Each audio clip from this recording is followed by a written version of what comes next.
Timnas Indonesia akhirnya berhasil membungkam Myanmar, dan berhak untuk menyegel satu slot tempat di semifinal SEA Games kali ini. Kemenangan kali ini kelihatan akan mudah dengan 2 gol cepat, yang didapat di awal laga. Namun tiba-tiba laga menjadi cukup sulit, dan Myanmar mulai mempunyai kesempatan untuk mengejar gol. Prank yang disiapkan Shin Tae-yong, bisa bekerja dengan sangat baik di awal. Namun gak disangka, ternyata pelatih Myanmar, Felicer Popov, coba merespon dengan melakukan prank balik ke Shin Tae-yong. Akhirnya terjadilah aksi saling balas-membalas prank yang sangat seru, sepanjang pertandingan. Kejutan prank pertama yang dilakukan Shin Tae-yong adalah dengan menurunkan starting line up, yang gak pernah dipakai sebelumnya. Irfan Jauhari kembali menjadi starter untuk posisi striker, menggantikan Muhammad Ridwan. Lalu di lini tengah, secara mengejutkan Marcelino Ferdinand dimainkan dari awal, untuk menggantikan peran dari Syahrian Abimanyu. Memainkan Marcelino sejak awal ini cukup mengagetkan banyak orang, karena wonderkid Persebaya tersebut lebih mempunyai tipe yang agresif untuk naik menyerang. Sedangkan Timnas Indonesia sendiri sebenarnya hanya butuh hasil imbang saja, untuk bisa lolos ke semifinal. Normalnya, ini merupakan keputusan yang malah bisa mengundang resiko. Namun Shin Tae-yong ternyata mempunyai alasan tersendiri, yaitu dia lebih membutuhkan pemain bertipe seperti Marcelino daripada Abimanyu, untuk menyiapkan prank yang kedua.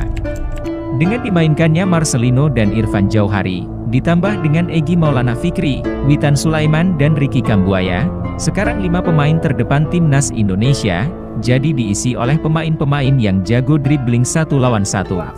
Sangat baik, 1, 2, 3. 5 pemain ini diberi instruksi untuk melakukan pressing ketat di area lawan, dan jika bola berhasil direbut, mereka berlima harus dengan cepat melakukan serangan balik, bersama-sama.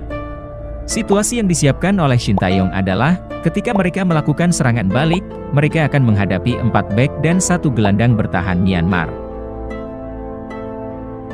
Nanti situasi yang akan terjadi di depan gawang adalah 5 lawan 5. Dengan dari awal udah memilih pemain yang memang mumpuni ketika 1 lawan 1, maka kemungkinan serangan balik untuk bisa jadi gol, akan sangat besar. Dan akhirnya situasi yang disiapkan Shin Tae-yong tersebut memang benar-benar terjadi. Para pemain Myanmar jadi melakukan banyak kesalahan dan kehilangan bola di area sendiri, ketika terus dipaksa untuk menghadapi pressing. Serangan balik Garuda Muda, yang memang hanya dihadapi oleh 5 pemain Myanmar, jadi gak terbendung dan terciptalah 2 gol cepat di awal babak pertama. Lepas kita lihat Kambuaya di kotak penalti, masuk Kambuaya, awal Witan Sulaiman, shooting dan gol! Sadar jika di luar dugaan ternyata Indonesia gak hanya bermain aman, dan justru melakukan pressing yang sangat agresif, pelatih Myanmar lantas melakukan perubahan agar gak terus jadi korban prank Shin Tae-yong. Dia ingin mengurangi dulu kesalahan-kesalahan di lini belakang dengan mengganti fullback kanannya, yang bermain cukup buruk. Perubahan ini juga dimaksudkan untuk melakukan prank balik, dengan coba untuk mengeksploitasi area bertahan terlemah Indonesia, yaitu area kiri yang diisi Alveandra Dewangga. Prank balasan pelatih Myanmar ini sepertinya berhasil, karena situasi seketika berbalik. Myanmar berhasil untuk terus menusuk dari sisi kiri pertahanan timnas, dengan 2 atau lebih pemain sekaligus. Mereka mendapatkan beberapa peluang, yang salah satunya sempat jadi gol, walaupun akhirnya dibatalkan oleh wasit, karena dianggap offside. Di saat situasi jadi sulit karena terkena prank balik, prank ketiga dari Shin Tae-yong yang memang udah disiapkan sejak awal, tiba-tiba membuahkan 1 lagi gol tambahan untuk Garuda Muda. Prank ketiga ini berbentuk skema set piece, untuk mencuri gol dari situasi bola mati. Shin Tae-yong menempatkan beberapa pemain yang memiliki postur baik untuk berada di tiang dekat. Pemain yang lain akan mengambil posisi di tengah atau di tiang jauh. Bola akan selalu diarahkan ke tiang dekat, di mana para pemain tinggi Indonesia akan berusaha untuk memflik bola ke area kosong, di tengah atau tiang jauh.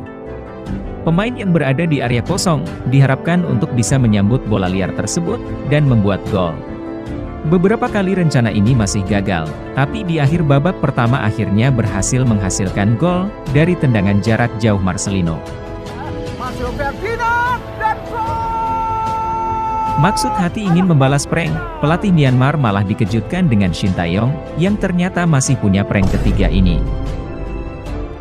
Tapi dia ternyata gak menyerah, dan kembali menyusun rencana prank balasan baru, di babak kedua.